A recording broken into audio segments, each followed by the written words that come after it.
Hey, welcome back, my friend. My name is Danny Dumas, and this is the Earn Your Title podcast. In this episode, I want to talk about the death of Charlie Kirk, the assassination, how it affected me, and I want to kind of give back to what his legacy is. And I understand that he was a polarizing character, that you maybe really disliked him, or maybe you really liked him, or maybe you've never heard of him. But despite what your feelings are about him, I think what he was doing was so important. He was talking. And I feel like that's something in this world that we've lost, is the civil conversations with someone that you don't agree with. And so today I'm going to talk about what I learned about debating and maybe even arguing like Charlie Kirk, and give you some insights that I think that I learned from him, and some things that I've learned in my own life talking to people that I don't agree with and that I feel are wrong, and how important that is in a modern society that we are able to do that. Step one, when you are having a disagreement with somebody, I think the context and the location is going to be so important. I have yet to see an online conversation, meaning typing back and forth, that has ever really been helpful, other than maybe in just a pure sense of you think something and I have like material evidence to the contrary. For instance, when I was a younger paramedic, I went to a shooting, and it was three people got shot, and I transported one of them to the hospital. And in the morning, I was still living at home. I got home. My mom said, she was reading the paper. She said, "Wow, did you see that shooting last night in Pontiac?" I said, "Yeah, I was there." She's like, "It's crazy that 2 people got shot." And I said, no, 3 people got shot. She said, no, I just read it. They said 2. And I was like, "Mom, I was there." Now, it was a minor disagreement that we were having. I had material evidence to the contrary. And so I was able to say, "No, Mom, I literally saw all 3 people that were shot, and the Oakland Press got it wrong. Maybe they only knew about 2 of them, but it was, that was okay for me to say, no, you're wrong. This is the truth." But for the most part, when you're online, you just don't have the opportunity to do that, to actually have a valid back and forth with another human being. So step one in debating is don't do it online.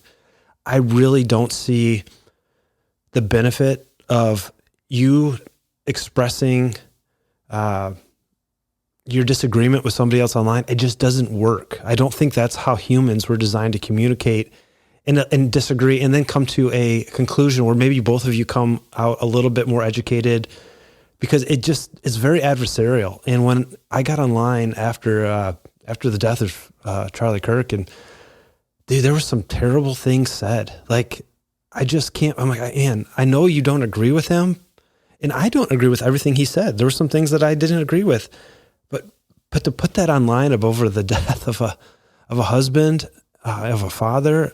That was just rough. So step one, don't do it online. I just don't see the point. I feel like it's bad. If you're arguing with somebody online, both of you end up disliking the other person more. There's no chance you're going to change your mind whatsoever, and there's no chance they're going to change their mind. You just drive a wedge between your relationship, if you had a relationship. And maybe this is a totally random person. You just enjoy, doing that, I guess. I don't think it's good. So step one, if you're going to have a disagreement with somebody, you're going to have an argument, you're going to have a debate, do it in person when you can look them in the eye. I think that's really important. Number 2, realize that there's no way that everything you believe is true, that the opinion that you have could be false. It could be invalid. It could be slightly different than what you actually believe. Believe that you are doing or thinking something that 10 years from now, you will have changed your thoughts. I think that's really important. The other day I was teaching in the fire academy, and I told them, like, "Listen, guys, I want you to have an open mind for your entire career, because there's something I'm teaching you over this next 11 months or 11 weeks that in 5 years from now, we'll find out that it was false, that we have new technology that has changed what we're thinking. So you have to have an open mindset." Some people go to school, they go to trade school, they develop an opinion, and they will not change at all. They are not going to allow themselves to think that something could be different. And that's just not true. Life changes, the world changes, technology changes. What you know, everything you know can't be true. That's step two, be in person and realize that what you believe could change. Step three is realizing that if you are arguing or disagreeing with somebody, I feel like there's two things to argue about. One is a difference of opinion, and I think this is really important. This is how you get different. This is how you open up your mind. And that would be like the other day we had an argument at work, and one thing I really appreciate about my job is there's people that don't agree with me. There's people that think that what I think is wrong, and I think what they think is wrong. But it's not a moral thing. We were talking about a minimum wage, and we were going back and forth on whether or not, increasing the minimum wage was good and the pros and cons. And that's not there's no moral component to that. I have some feelings and thoughts about it based on the way I feel human nature is, the way I feel economy works. And the other person had a different opinion, and we went back and forth, and we both had points and counterpoints. And, at the end of the day, we both heard another opinion, and, I maybe changed my mind a little bit, and maybe they changed their mind a little bit, and it was good. It was a good conversation, and we're still friends, and we still don't see eye to eye on that, and that was okay. And when you have these kind of conversations, one of the things I think that's important is to realize, what is your goal?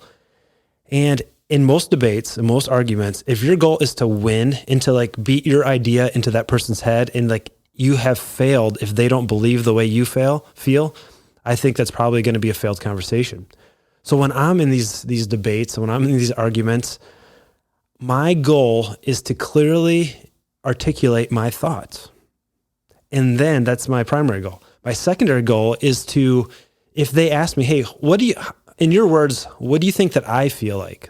So I'm trying to understand where they're coming from, even if I don't agree. One of my goals is to be able to articulate their main thoughts so that I fully put it in my brain. I see where they're coming from, and I could repeat it back to them, even if I don't agree with it. I'm like, this is why you believe this, this, and this.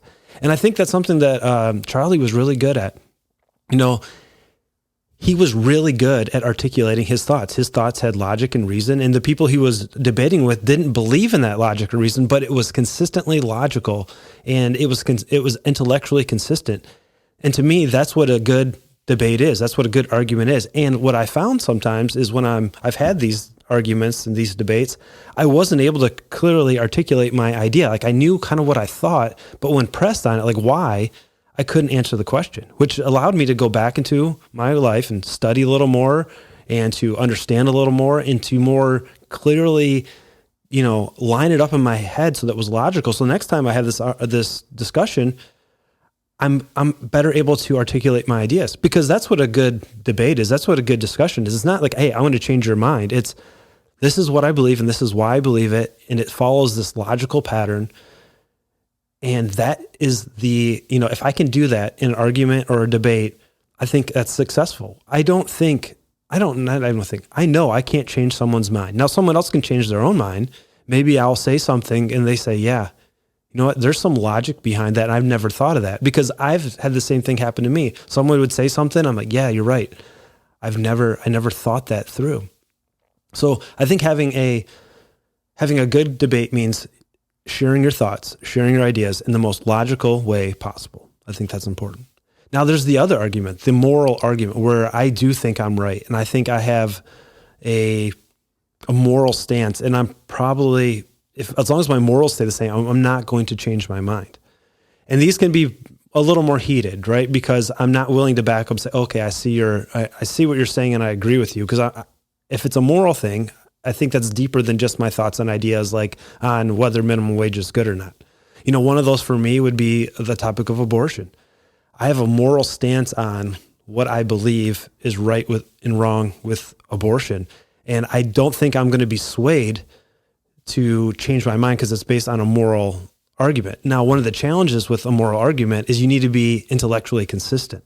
And I think this is where moral arguments are very challenging, because there's some things that are uncomfortable about having a moral argument if you're willing to stay logical. Now, my goal with this podcast is not to have controversy, is not to have, I don't want you to, hate me, but I don't think abortion is right for almost all the reasons. And which means I think a human life starts at conception. In order to say that, and this is a very hard intellectual intellectually honest statement is that in the case of rape, I think that the little baby is still a human being, and I think a mother should carry it to conception. And I don't think they would have to raise the child. I think adoption is a great means of letting life go and making something good out of something bad. But that's a tough thing to say to somebody because it sounds terrible, and I understand that. Like if my daughter, heaven forbid, that they were raped and they got pregnant over that, and to say, I understand this is going to be their decision, but if they were asking my input, I would say that's a human being inside you that was, made in the eyes of God, and I don't think we should kill it. I think the most selfless thing you could do is to give birth to this little human, and if you don't want it, we can put it up for adoption or we'll raise it. That's intellectually honest. And when you have these moral debates, that's the hard part. And I think you see that in Charlie's debates. There were some times where it would have been easy to say, man, I don't want to make you upset, so I'm going to say this, whether it's transgenderism or all these really controversial topics, to be willing to stand up and say, this is what I believe, even when it's not comfortable, or even if it means you're going to have some disagreements. I think that's important to, at some point, stand up for what you believe, but not in a hateful way. And I don't think, and I haven't seen every episode that Charlie ever put out, but I don't think he was saying these things in a hateful way. I believe he believed it. Therefore, he was willing to stand up to his convictions. And which leads me to my last point, because it's obviously a tragedy that Charlie was murdered, but it's also a tragedy that there was a 22-year-old guy that felt that the things that he was saying were worthy of killing him, because that young man has ruined his life. His family, his father turned him in. And I really haven't, after the first day, I really haven't been on social media because it felt bad. It felt like a really bad place. I just didn't want to be there. So I haven't watched the news a lot. I don't know this dude's story, but I know his dad turned him in, and I can't imagine how hard that was. And I know this young man potentially will go to jail for the rest of his life. If not, from what I understand, Utah is a death penalty state. He might be executed for what he did. The fact that he felt like another human being talking was to the point where he needed to stop the information that Charlie was sharing by killing him says something about our society. And if you're a father, I think we need to educate our kids. And I don't know what these parents were. I don't know how he grew up, and maybe they did all this stuff. I don't know. But you need to let your kids know that someone can disagree with you and you can like them, that you can be friends with them. And it's okay to have a disagreement. In fact, it's probably important that there's some people in their life that they disagree with so they can learn how to live with people they disagree with. Because there's lots of people, you can see it in this, at least in the United States, we're pretty split on some of our opinions. But it doesn't mean we have to be enemies. It doesn't have to mean that we can't coexist with these people. But it is a very human nature. I was recently listening to a book, and most of the book was good. It was not the best book I ever read. And this guy said something, and I just disagreed with his argument. And the thought went through my head, I'm done with this book. I only had like an hour and a half more to listen to it. I'm like, I don't need to listen anymore. I don't agree with this guy. Well, up to that point, I was like, yeah, he's got some good stuff. I like what he's doing. And then he makes one point, and automatically, like, my human nature goes, nah, we don't agree. He's not my guy. He's not my people. That's a terrible idea, because he had some good stuff, and I'm going to let one thing just rob the rest of the book from me, because maybe what if the next 30 minutes of this book was going to change my life, open up my eyes to something I never thought about. And we do that a lot as humans. And as a man that wants to raise, strong, confident kids, and I want to be a strong, confident husband, I need to have the best ideas in the world so that I can share those. And I'm going to let one idea I slightly disagree with just stop me from getting that. That's just not right. And that happens a lot. It happens in politics so much. We get like an on-off switch for a person. Let's take Joe Biden, for instance. There's some things I did not agree with him.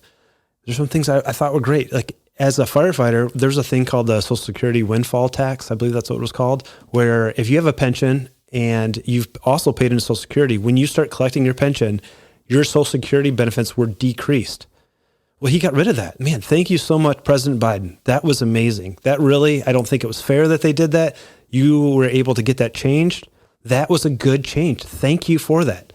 President Biden, you opened the borders and millions of people came in. And with that came fentanyl. And I can directly see the years of Joe Biden, the amount of overdoses we went on fentanyl was immense. There's people that died because of the amount of fentanyl. Now, I'm not saying Joe Biden, he poisoned our society with fentanyl, but I'm saying his policies allowed people to come across the border, and the amount of fentanyl that came in and heroin killed people. I don't agree with that. I think that was wrong. But I'm holding two viewpoints. This was good. This was bad. And that's what I want for you. Be able to separate, like, oh, all Democrats are, crazy. All Republicans are crazy. Man, be a one-on-one. This Democrat, I don't agree with what they said. This Republican, I don't agree. Same thing with Donald Trump. Donald Trump, I think, has done some good things. I'm very thankful that this year, like, a third of my overtime is not going to be taxed. Thank you, Donald Trump. I appreciate that. That's going to benefit my life.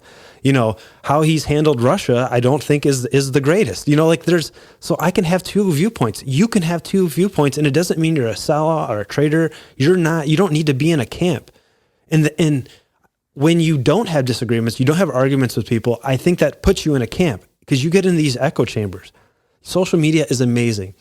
If you don't, as far as from building people that agree with you, go on YouTube and search something random, like, how do I raise a goat? For the next week, even if you don't click on any more goat videos, you're going to see goat videos. They're going to be how to raise fainting goats, how to, harvest goat milk, it's going to say, oh, you like this? Here you go, here you go, here you go. If you search, was Charlie Kirk a racist? You're going to get a bunch of videos about how racist Charlie Kirk was. If you Google, what were the awesome things Charlie Kirk did, you're going to see the opposite. You're going to see those things. So realize it's feeding into what you want to see, and realize that if you don't have a different opinion, you're not going to open your mind and go, hey, maybe there's two sides of this. Maybe there's good and bad. And that's not a way to live. It's not a way to live to have people agreeing with you all the time. So seek out people that have a different opinion and go into it trying to express your opinion in as logical a way as possible, but then also listen. Realize that if you can't clearly articulate someone else's thoughts, that you have not listened. And if you're not listening, you're not having an honest debate. You're not having an honest argument. You're just trying to, win. And you don't win when you don't listen. I think this world has gone backwards because we don't have someone like Charlie Kirk, for good or for bad, that, what he believed in, it was open and honest debate.